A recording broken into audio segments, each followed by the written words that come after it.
ابھی بھی تھوڑی سی عقل استعمال کر لو کہ تمہاری زندگی میں نفع و نقصان ان مردوں کے ہاتھ میں نہیں، صرف ایک مولا کے ہاتھ میں ہے۔ آئیے اس رب کو پہچانے۔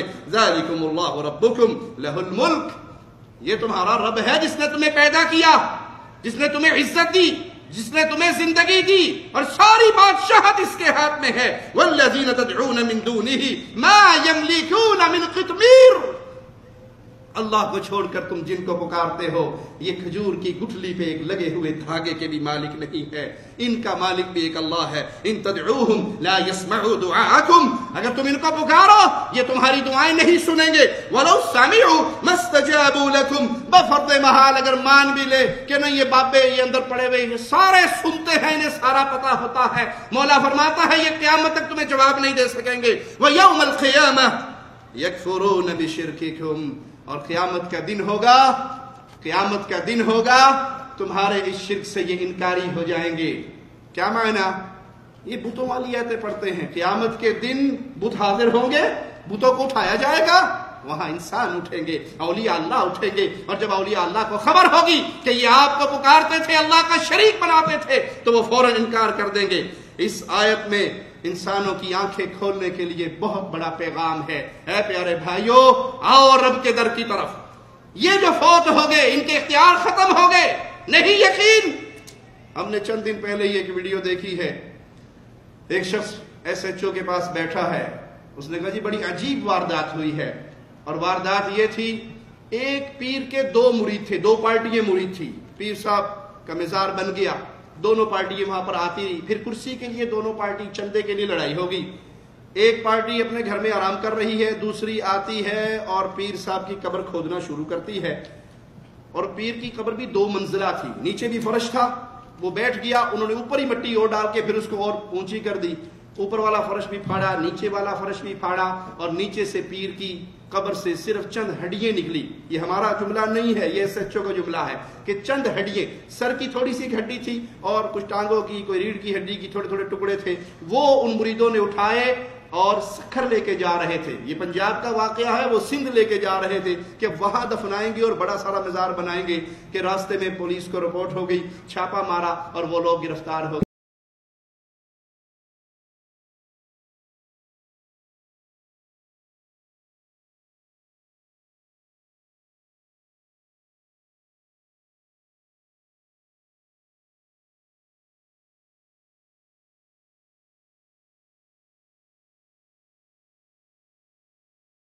تقریباً 10 ساڑھے 10 بجے کے قریب 15 پہ کال ہوئی ہے کہ اس طرح قبر میں سے نا ڈیڈ باڈی نکال لی گئی ہے۔ پھر میں اور میرا ایس ایچ او ہم لوگ فوری طور پہ وہاں پہ پہنچے تو کافی کراؤڈ جمع تھا جو نعرے بازی بھی کر رہا تھا۔ پھر ہم نے دیکھا، جا کے جب دیکھا تو پہلے تو ہم نے سمجھا کہ شاید کوئی عام قبر ہے یا کوئی چھوٹا موٹا کوئی ایسے کوئی واقعہ ہو گیا تو ڈیڈ باڈی بھی اندر ہی ہوگی، لیکن جب ہم وہاں پہ پہنچے ہیں تو ہم نے دیکھا پہلے باقاعدہ وہ ایک دربار بنا ہوا تھا جس کے اندر جس طرح عام قبریں ہوتی ہیں پکی قبریں، اس طرح کی وہ پکی قبر تھی، لیکن وہ توڑ دی گئی تھی، پورے کا پورا فرش جو ہے نا وہ توڑا ہوا تھا، اور تقریباً کوئی 10 سے 12 فٹ کا جو ایریا ہے وہ پکا ایریا جو ہے وہ توڑا گیا تھا سارا، اور اس کے بعد پھر نیچے تقریباً 4 فٹ نیچے مٹی تھی، اس کے بعد پھر ایک فرش تھا۔ یہ وہ فرش تھا جو قبر جب شروع میں بنی ہے تو وہ ڈلا ہوا تھا، جو فرش ڈلا ہوا تھا، وہ جب نیچے رہ گئی جگہ پھر انہوں نے دوبارہ اوپر مٹی ڈال کے ایک پھر اوپر فرش ڈال دیا، انہوں نے پہلا فرش توڑا، پھر وہ دوسرا فرش توڑا، اور پھر جو نیچے قبر تھی وہ باقاعدہ جس طرح اب قبریں تیار ہوتی ہیں، چونکہ 1975 کی بات ہے، تب میرا نہیں خیال تھا، تب لہت والی قبریں بنتی تھی، تو یہ بھی اسی طرح اینٹوں کی پکی قبر بنی ہوئی تھی، اور اس کے اوپر انہوں نے ڈاٹ ڈالی ہوئی تھی، انہوں نے ڈاٹ توڑی ہے، ڈاٹ توڑنے کے بعد اندر سے جو ان کو پیر صاحب جو تھے ان کی ہڈیاں وغیرہ جتنی تھی وہ انہوں نے نکال کے، تو ہمیں تو اس وقت نہیں پتہ چلا، لیکن وہ جو بتانے والے اس وقت بتا رہے تھے کہ تابوت تھا جس کی کچھ لکڑیاں جو ہیں وہ بھی وہاں پہ موجود تھیں۔ سر جب ہم نے لوگوں میں یہ اشتعال دیکھا تو وہ جو ارشد نام کا آدمی تھا وہ ہمیں ملا، اس نے ہمیں پھر یہ بات بتائی کہ جی اس طرح تھا کہ جب یہ پیر صاحب ایکچولی یہ مالی کا کام کرتے تھے، یہ پیکو روڈ کے اوپر، یہاں پہ شالیمار کے علاقے میں نہیں، پیکو روڈ ادھر کو لکھپت کے علاقے میں، اچھا، تو وہاں پہ یہ کام کرتے تھے، کسی نرسری کے اوپر مالی تھے، لیکن یہ پیری مریدی کرتے تھے، اس پیری مریدی کے دوران ہی ان کے کوئی 10 15 یا 20 جتنے بھی مرید ان کے بن گئے. جب یہ ان کا وفات کا وقت قریب آیا تو ان کو آلریڈی جس طرح وہ ہوتا ہے کہ بیماری شماری ہوئی ہوگی یا جو بھی ہوا ہے، تو انہوں نے اپنے پیروں کو، اپنے جتنے مرید ہیں ان کو اکٹھا کیا. ان کو اکٹھا کر کے کہا کہ بھئی اگر آپ لوگوں کے پاس کوئی جگہ ہوگی تو آپ لوگوں نے مجھے اپنی جگہ پہ دفنانا ہے، اگر نہ ہوئی تو پھر مجھے دریا بوت کر دینا. اچھا. تو اس میں جو ارشد ہے، اس کی جو دادی تھی وہ بھی ان کی مرید تھی.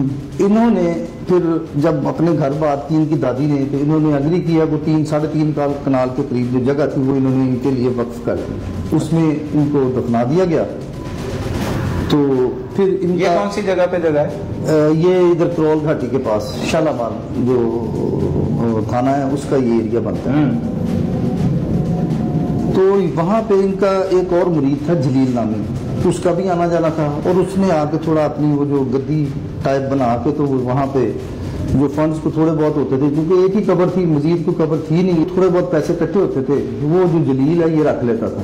اچھا. یہ 2008 میں انہوں نے کہا، چونکہ یہ جو تھے ان کے بھی کوئی حالات اتنے کو اچھے مالی نہیں تھے اس وقت، کو زمینیں آپ کو پتا کہ ان کی اتنی کوئی قیمت نہیں تھی.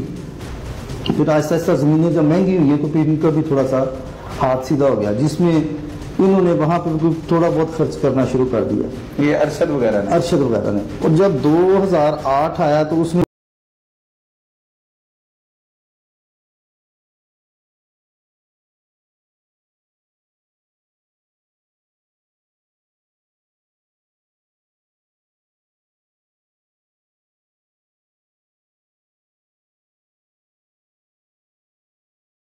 لیکن یہ والا کام نہیں ہوگا یہاں پہ، اور نہ یہ گدی والا کام ہوگا. ان سے جو گفتگو ہوئی ہے دوران راست، ان کا کہنا تھا کہ انہوں نے جو پیر صاحب لال شاہ صاحب ہیں تو جو وفات پا چکے ہیں، انہوں نے اپنی زندگی میں انہیں 14 سال کی عمر میں خود مرید بنایا تھا، گدی نشین اناؤنس کر دیا تھا باقاعدہ طور پر. اس نے وہاں سے جتنے بھی اپنے مریدین تھے ان کو تیار کر کے تو یہ پلان کیا کہ میں یہاں سے باڈی نکالوں گا اور جا کے ہم سکھر میں دفنائیں گے. اچھا.